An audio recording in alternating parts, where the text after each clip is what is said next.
All right, now we are going over how to effectively do a preacher curl. Now, there's two variations. You can either use the easy curl bar, which is that squiggly bar that you see in the gym, or you can use a straight bar.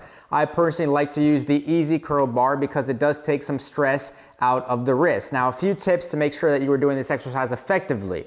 Number one, you want to make sure that your armpits are flush with the pad, right? You do not want to have any space between your armpits and the pad as you want to effectively contract the bicep muscle. So adjust the pad and the seat as needed to make sure that you're nice and flush.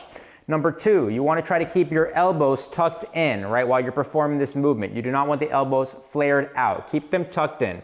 Number three, you do not want to hyperextend the elbow joint, right? In other words, when you're doing the movement, you do not want to completely straighten the arm as it puts a lot of tension on the elbow and could be prone to injury by tearing a bicep, right? So you want to stop the movement a little bit right before the arm is completely straight, right? So do not hyperextend. That is how you effectively do a preacher curl.